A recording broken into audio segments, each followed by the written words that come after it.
روحی کے لیے سونیا کو قبول کرنا ناممکن تھا۔ اسے اپنے ادھورے پن سے نفرت ہونے لگی۔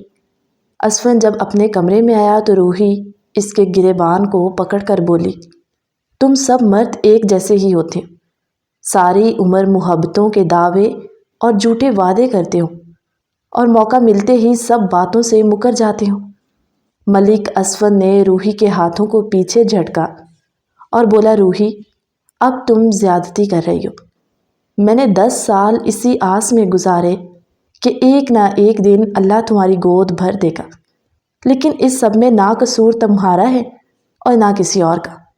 لیکن اب میں نے اپنے والدین کی خوشی کی خاطر یہ فیصلہ کر لیا ہے۔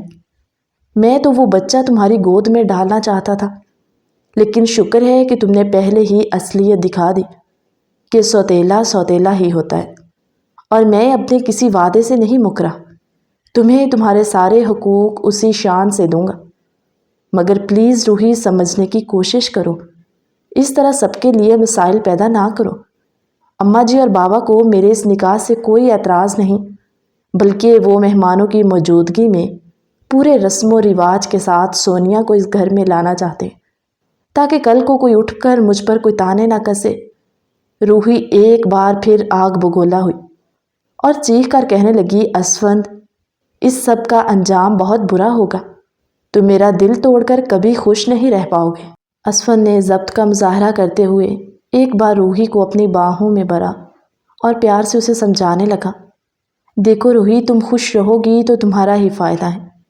روحی بولی، مگر اسفند پہلے میں اس بات پر خاموش تھی کہ تم بچے کے بعد اسے طلاق دے دو گے، مگر اب تم اسے پورے مان سے ملک ہاؤس کی بہو بنانے جا رہے، یہ مجھ سے برداشت نہیں ہوگا۔ ساری رات اسفند کی اور روحی کی بحث چلتی رہی کہ جانے وہ دونوں کب سو گئے۔ صبح ہوئی تو آج ملک ہاؤس میں سب کے چہرے خوش تھے۔ ناشتے کے ٹیبل پر سبھی موجود تھے، مگر روحی کمرے سے باہر آئی۔ نفیسہ بیگم بولی، اسفند بیٹے، روحی کی طبیعت تو ٹھیک ہے نا؟ وہ بولا، کچھ دن اسے اس کے حال پر چھوڑ دیں، خود ہی ٹھیک ہو جائے گی۔ ملک حسن کہنے لگے، برخوردار، ہم اس جمعے کو گھر پر ایک فنکشن رکھیں گے جس میں تمہارے اور سونیا کے نکاح کو سب کے سامنے عیاں کریں گے، تاکہ تمہاری زندگی پرسکون رہے۔ نفیسہ بیگم بولی، یہ بات بھی ٹالی نہیں جا سکتی کہ اس وقت روحی بہت ڈسٹرب ہے اور اسفند اسے تمہاری بہت ضرورت ہے۔ ایک عورت ہونے کے ناطے میں اس کا بھی دکھ سمجھ سکتی ہوں۔ اسفند بولا، ماں جی میں نے اسے سمجھانے کی کوشش کی ہے، دیکھتے ہیں۔ اسفند ناشتے کی ٹیبل سے اٹھا اور سلام کرتا باہر کی طرف نکلا۔ گاڑی میں بیٹھا اور گاڑی کو سلو سپیڈ میں چلاتا ہوا یہ سوچ رہا تھا کہ کیا میں نے روحی کے ساتھ زیادتی تو نہیں کر دی، مگر پھر سوچنے لگا کہ میں تو روحی کو لے کر اتنا خود غرض ہو گیا تھا کہ نہ سونیا کی زندگی کا سوچا اور نہ اپنے بچے کا۔ خیر وہ اسی الجھن میں فلیٹ پر پہنچا۔ گھر داخل ہوا تو سونیا جو الٹیاں کر کر کے بے حال سی اوندے منہ پڑی ہوئی تھی۔ اسفند گھبرا کر اس کے پاس آیا اور میڈ کو آواز دی۔ وہ بولی، صاحب جی سونیا بی بی نے کچھ بھی نہیں کھایا، جو بھی کھاتی ہیں الٹی ہو جاتی ہے۔ اسفند کے لیے بھی یہ سب نیا تھا، اسے یہ سمجھ نہیں آ رہی تھی کہ وہ کس طرح یہ سب ہینڈل کرے۔ اس نے جلدی سے ڈاکٹر کو کال کی جس کے پاس وہ سونیا کا چیک اپ کروانے گیا تھا۔ ڈاکٹر نے کہا، ملک صاحب آپ پریشان نہ ہوں، پریگننسی میں یہ سب نارمل ہوتا ہے، یہ الٹی کی ٹیبلٹ آپ ان کو دے دیں، پھر وہ جو مرضی کھائیں۔ اسفند نے جلدی سے دوائیں چیک کی اور وہ گولی نکال کر سونیا سے بولا کہ منہ کھولو۔ وہ بیچاری تقریباً بے ہوش ہونے کے قریب تھے۔ اسفند نے میڈ سے کہا کہ فریش جوس لاؤ اور خود وہ اس کا منہ کھول کر اس کے حلق میں گولی گراتا اسے پانی پلانے لگا۔ بڑی مشکل سے اسفند نے اسے وہ جوس پلایا کہ کچھ دیر تک سونیا کی آنکھیں کھلیں اور وہ بولی، اسفند جی یہ بچہ پیدا کرنا میرے بس کی بات نہیں ہے، مجھے لگتا ہے کہ میں پہلے ہی مر جاؤں گی۔ اسفند بولا، ابھی جو تمہیں خبر سناؤں گا وہ سن کر تم ویسے ہی خوشی سے مر جاؤ گے۔ وہ تھوڑی سی فریش ہوتے بولی، کیا بات ہے، آپ مجھے ابھی سے مارنے کی پلاننگ کر رہے ہیں؟ تو اسفند بولا، روحی نے اس بچے کو گود لینے سے منع کر دیا۔ سونیا بولی، ہائے اللہ جی، دو دو ماؤں کے ہوتے کیا ہمارا بچہ بن ماں کے رہے گا؟ اسفند بولا، پگلی پوری بات تو سنو، آج مجھے بتاؤ کہ تم کیا چاہتی ہو؟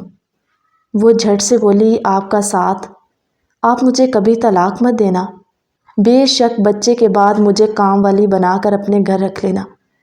اس کے جذباتی سے جواب پر اسفند نے اسے اپنے ساتھ لگا کر کہا، تم اس گھر میں کام والی بن کے نہیں بلکہ ملک ہاؤس میں بہو بن کر جاؤ گی، اور آج کے بعد یہ طلاق جیسے لفظ کو مت دہرانا۔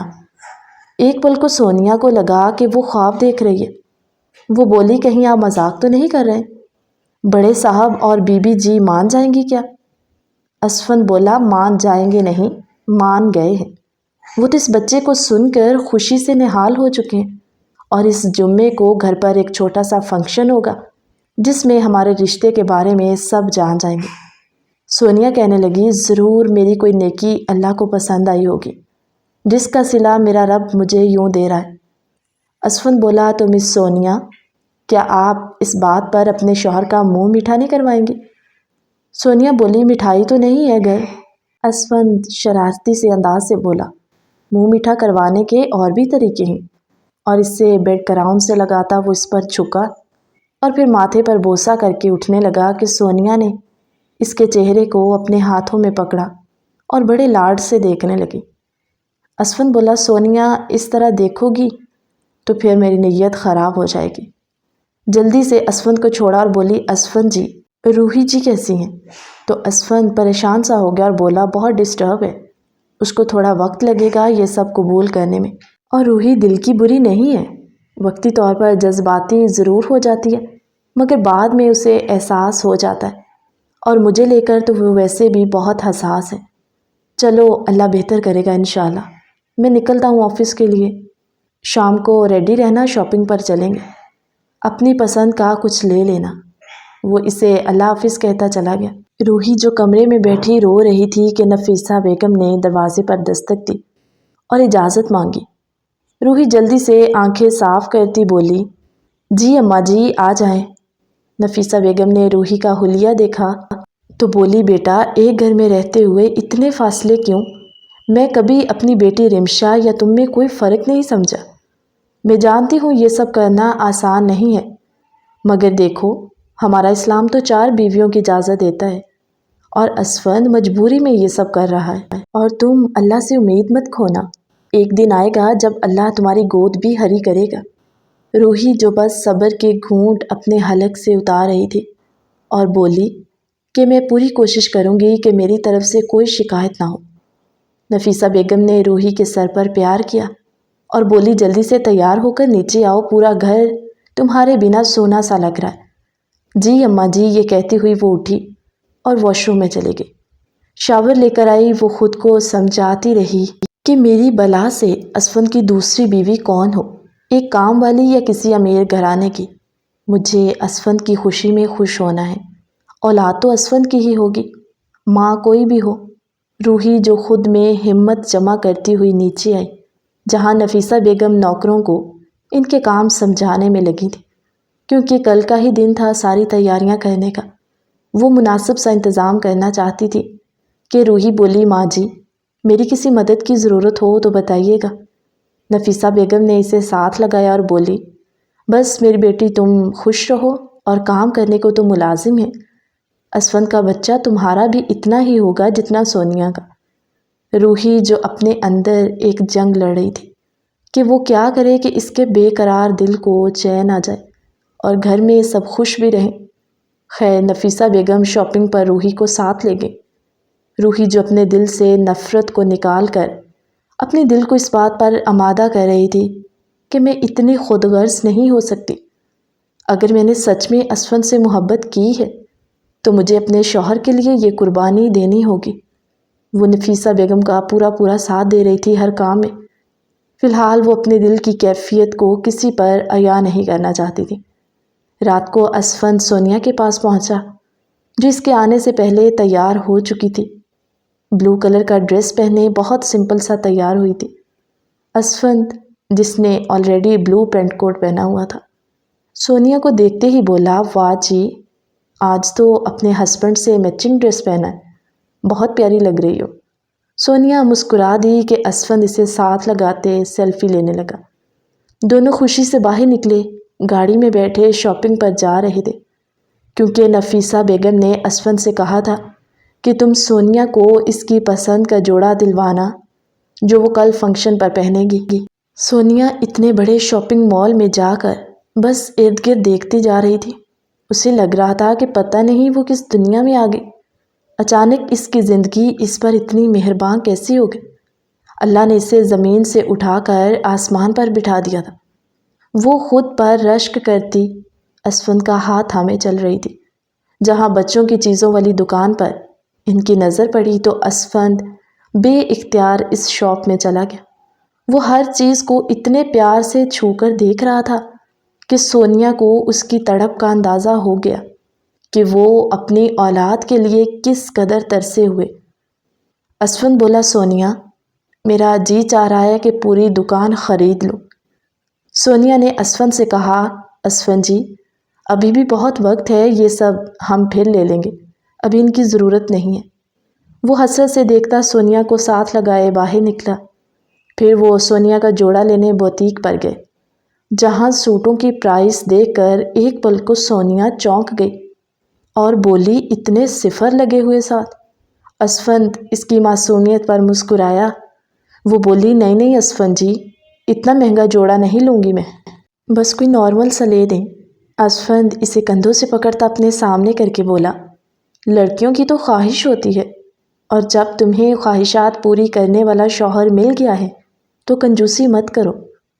وہ کہنے لگی، اسفند جی، مجھے تو کچھ سمجھ نہیں آ رہی کہ آپ ایسا کریں، اپنی پسند کا لے لیں۔ اسفند نے اپنی پسند کی لائٹ پنک کلر کی فراک اس کے لیے پسند کی۔ ایک اس نے ریڈ کلر میں میکسی روحی کے لیے بھی لی اور اسے پیک کروایا۔ شاپنگ کرتے کرتے ان کو رات کے 11 بج چکے تھے اور آج انہوں نے فلیٹ پر نہیں بلکہ ملک ہاؤس جانا تھا۔ سونیا کافی نروس بھی تھی، مگر اسفند کا ساتھ اسے مضبوط کر دیتا۔ وہ دونوں گاڑی میں بیٹھے تو نفیسہ بیگم کی کال آئی کہ بیٹا کہاں رہ گئے ہو؟ ہم لوگ کھانا ساتھ کھائیں گے، اس لیے جلدی پہنچو۔ اسفند کہنے لگا، جی اماں جی، بس پہنچا۔ اشارے پر گاڑی رکی تو ایک عورت پھولوں کے گجرے بیچتی ہوئی اسفند کے پاس آئی اور بولی، صاحب جی، اللہ آپ دونوں کی جوڑی سلامت رکھے، یہ پھول آپ کی زندگی کو مہکا دے۔ آج اسفند یار بہت خوش تھا، بس روحی کے موڈ کی وجہ سے تھوڑا پریشان بھی تھا۔ اسفند نے اسے کہا کہ تم 3 جوڑے گجرے کے دو، ایک اس نے سونیا کو پہنایا، باقی وہ گھر لے آیا۔ گاڑی مین گیٹ سے اندر انٹر ہوئی تو نفیسہ بیگم، ملک حسن صاحب گھر کے دروازے پر گئے۔ دونوں ایک ساتھ گھر میں داخل ہوئے۔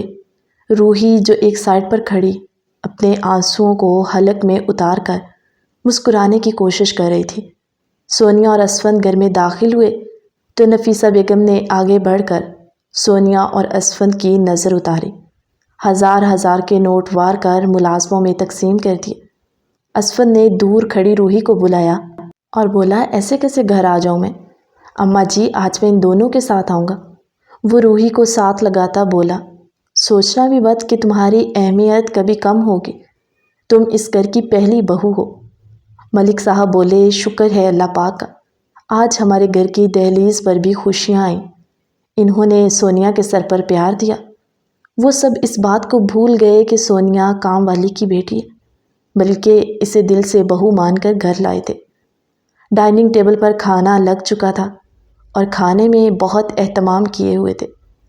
اسفند بولا، بابا، جو سکون گھر کی خوشیوں اور گھر والوں کے ساتھ ہے وہ دنیا میں کہیں نہیں۔ ملک صاحب مسکرائے اور بولے، بالکل برخوردار، اسی لیے تو تم سے کہا تھا کہ پروفیشنل لائف کے علاوہ پرسنل لائف کو بھی وقت دو۔ اسفند ماں کے پاس گیا، ان کا ماتھا چوما اور ان کے ہاتھوں میں گجرے پہناتا وہ ان سے پیار کرنے لگا۔ روحی بولی، لگتا ہے آپ مجھے ابھی سے اگنور کریں، کیونکہ سونیا کے ہاتھوں میں گجرے پہلے سے ہی تھے۔ اسفند بولا، بابا دیکھ رہے ہیں آپ کا بیٹا بری طرح پھنس گیا ہے۔ ملک حسن بولے، یہ کام آسان نہیں ہے بیٹا، عدل انصاف کرنا ہر کسی کے بس میں نہیں ہوتا، مگر میرا بیٹا جانتا ہے کہ سب کو ان کے حصے کا پیار کیسے دینا۔ اسفند مسکراتا ہوا روحی کے پاس آیا اور سب کے سامنے گھٹنوں کے بل بیٹھ کر بولا، میری اتنی مجال کہ میں گستاخی کروں؟ وہ کوٹ کی جیب سے روحی کے گجرے نکال کر کہنے لگا، مسز اسفند، اگر اجازت ہو تو پہنا دو۔ سب زوردار کہکہے سے ہنسے اور روحی بھی دل سے مسکرائی۔ اسفند سونیا اور روحی کے بیچ والی کرسی پر بیٹھا کھانا کھا رہا تھا۔ نفیسہ بیگم اور ملک صاحب کی آنکھیں اب دیدہ سی ہو گئی۔ گھر کی رونق دیکھنے کو وہ کتنا ترس گئے تھے۔ سونیا کے لیے نیچے ہی کمرہ سیٹ کروایا گیا تھا اور روحی کا کمرہ جو اوپر تھا۔ کھانا کھانے کے بعد نفیسہ بیگم بولی، چلو بچوں اب سب اپنے کمروں میں، تاکہ کل کا فنکشن بہت اچھے سے ہو جائے۔ یہ نہ ہو مہمان آ جائیں اور گھر والے سو رہے ہو۔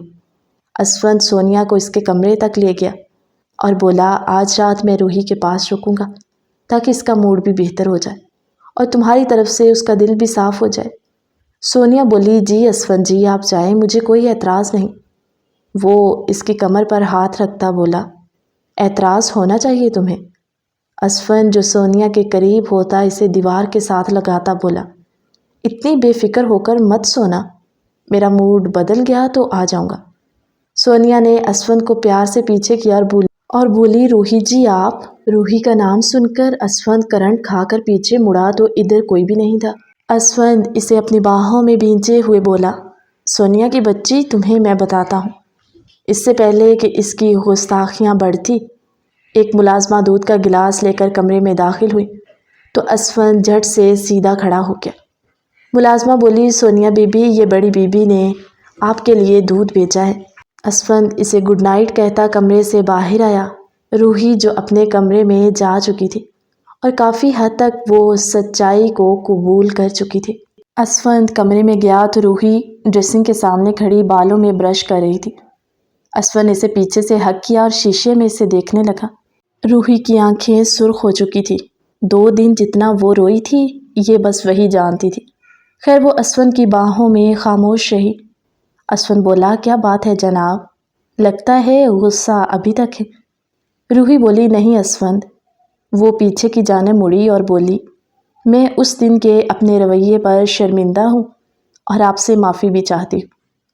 میں آپ کی خاطر، اس گھر کی خوشیوں کی خاطر سونیا کو آپ کی دوسری بیوی کو قبول کرتی ہوں اور کبھی آج کے بعد آپ کو مجھ سے کوئی شکایت نہیں ہوگی۔ اسفند بڑی حیرانی سے روحی کو دیکھ رہا تھا کہ اتنی جلدی اتنا بدلاؤ کیسے، مگر پھر وہ بولا، ادھر آؤ تمہیں کچھ دکھانا ہے۔ وہ بولی، کیا؟ اسفند نے شاپنگ بیگ میں سے ریڈ میکسی نکالی اور روحی کے ساتھ لگاتا اسے شیشے کے سامنے لے گیا اور بولا، پتہ ہے ریڈ کلر تم پر کتنا جچتا ہے؟ اور جیسے ہی میں نے یہ کلر دیکھا تو مجھے تم نظر آئی اور میں نے فوراً سے خرید لیا۔ کل کے فنکشن میں تم یہ ڈریس پہننا، اس کی میچنگ کی ساری چیزیں بھی لایا ہوں، وہ پہن کر سب سے الگ تیار ہونا تاکہ اسفند ایک پل بھی تم سے اپنی نظریں نہ ہٹا پائے۔ روحی بولی، بہت ڈھنگ سے منانا آتا ہے آپ کو، اگلے بندے کا غصہ ایک پل میں نکال دیتے ہیں آپ۔ اسفند روحی کو مزید قریب کرتا کہنے لگا، دل سے مناتا ہوں اس لیے تمہارا غصہ پھر زیادہ دیر نہیں رہتا۔ وہ کمرے کی لائٹ آف کیے، روحی کو اپنی محبتوں میں سمیٹتا اس کے دل سے ہر غم نکال گیا۔ صبح کا سورج طلوع ہوا تو ملک ہاؤس میں ایک گہما گہمی کا سما تھا۔ حویلی کو بہت اچھی طرح سجایا گیا تھا۔ سب لوگ ناشتے کے ٹیبل پر اکٹھے تھے اور آج ناشتہ روحی نے خود سب کے لیے بنایا تھا۔ ملک حسن بولے، بھئی جو ذائقہ ہماری روحی بیٹی کے ہاتھ میں ہے وہ ملازموں کے ہاتھوں میں کہاں؟ ابھی سب لوگ ناشتہ شروع کرنے ہی والے تھے کہ گھر کے داخلی دروازے سے ننھی سی آوازیں آئیں، نانو ہم آ گئے۔ اسفند ماما، رمشا جو اسفند کی بڑی بہن تھی، اس کے 2 بچے تھے، وہ اپنے شوہر اور بچوں کے ساتھ آئی۔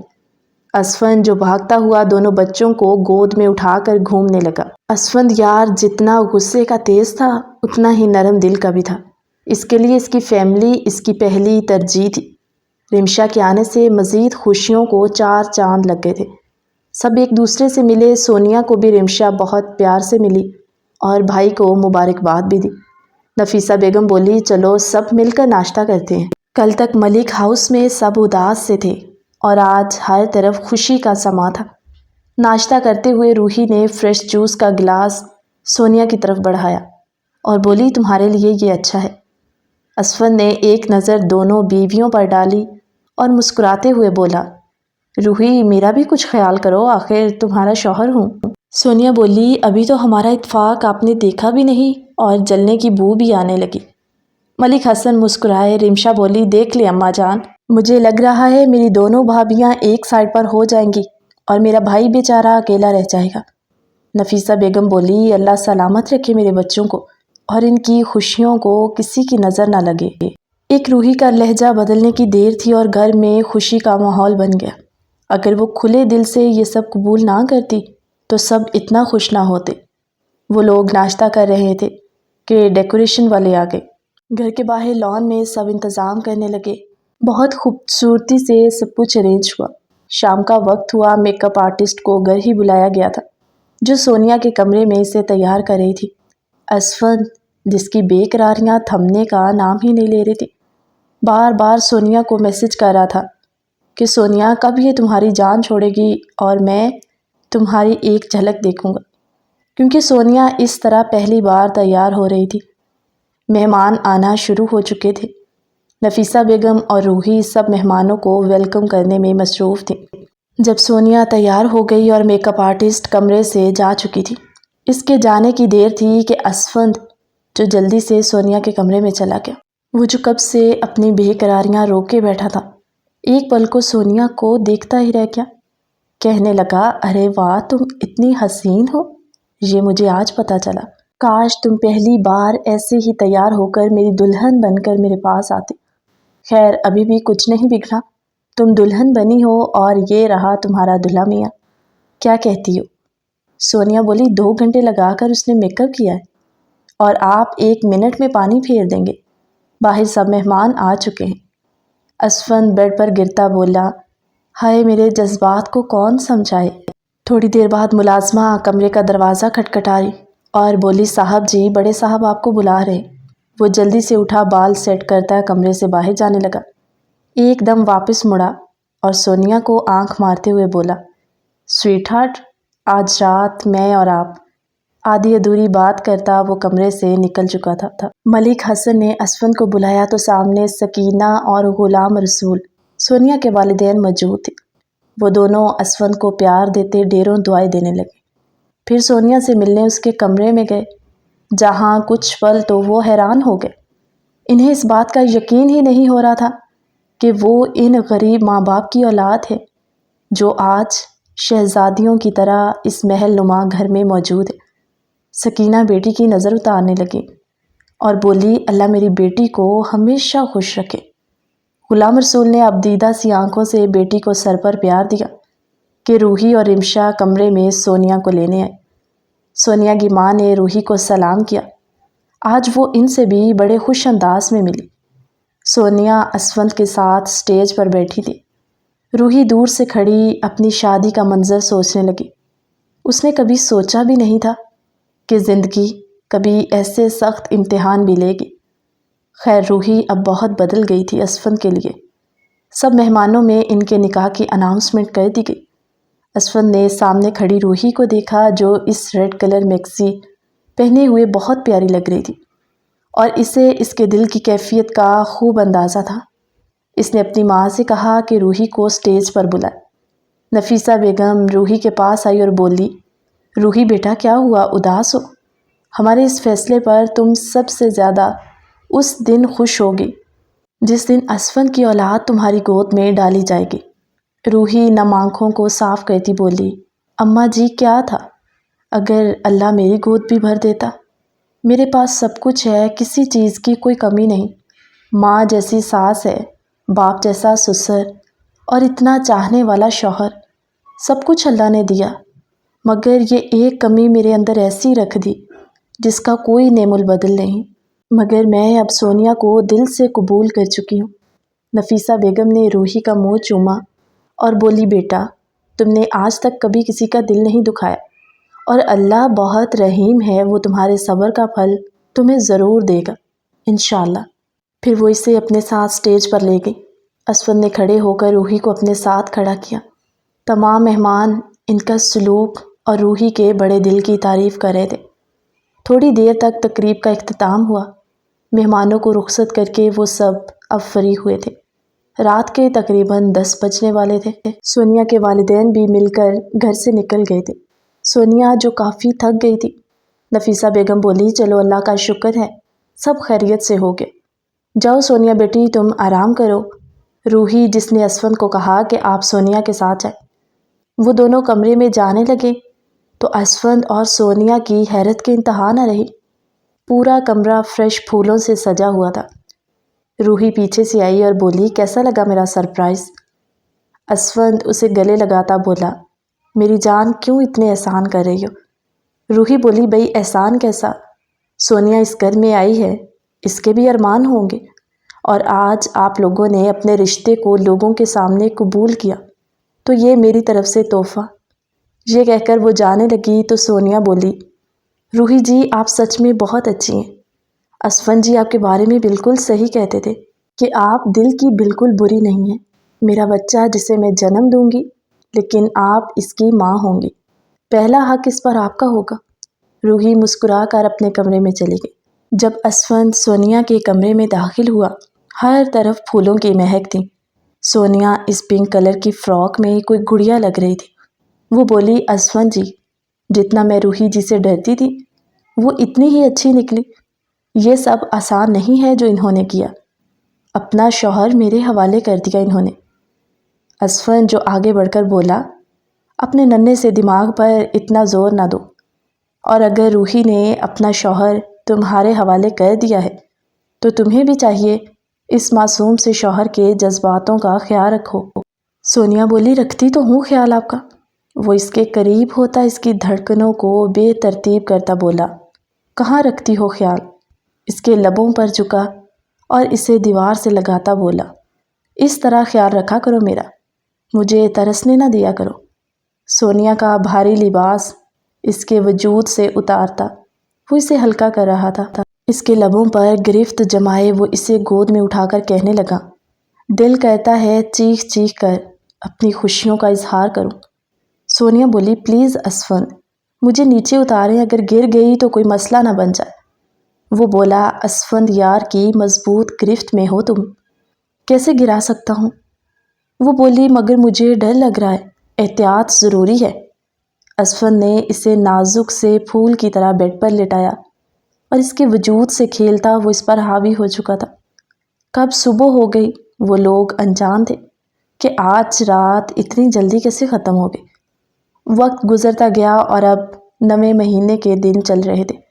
سونیا بڑی مشکل سے کمر پر ہاتھ رکھتی ہوئی اٹھی اور باہر ڈرائنگ روم میں آ کر بیٹھنے لگی جہاں سب گھر والے بیٹھے تھے۔ آج اس کی گود بھرائی کی رسم بھی تھی۔ اسی سلسلے میں روحی اسفند کو کال کرنے لگی کہ اسفند ٹائم پر پہنچ جائیے گا، اور کچھ چیزیں تھی منگوانی جو روحی نے اسفند کو میسج کر دیا تھا۔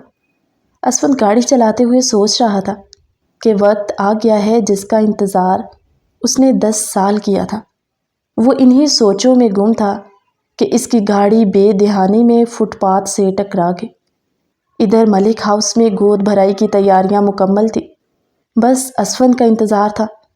نفیسہ بیگم ایک دم گھبرا کر بولی کہ میرا دل ڈوبتا جا رہا ہے، اللہ خیر کرے۔ وہ بے چینی کی حالت میں ادھر ادھر چکر کاٹنے لگی۔ ملک حسن بولے ایک یہ اسفند پتہ نہیں کہاں رہ گیا، اب تک تو اسے پہنچ جانا چاہیے تھا۔ روحی اور سونیا دونوں پریشان سی ہو گئی کہ روحی نے اسفند کا نمبر ڈائل کیا جہاں بیل تو جا رہی تھی مگر کوئی کال ریسیو نہیں کر رہا تھا۔ وہ بار بار نمبر ٹرائی کرتی رہی، جب کسی نے آگے سے کال ریسیو کی روحی گھبرا کر بولی اسفند کہاں ہے اور آپ کون ہیں جو اسفند کے موبائل سے بات کر رہے؟ آگے سے آواز آئی کہ ڈاکٹر عقیل بات کر رہا ہوں، آپ کون ہیں؟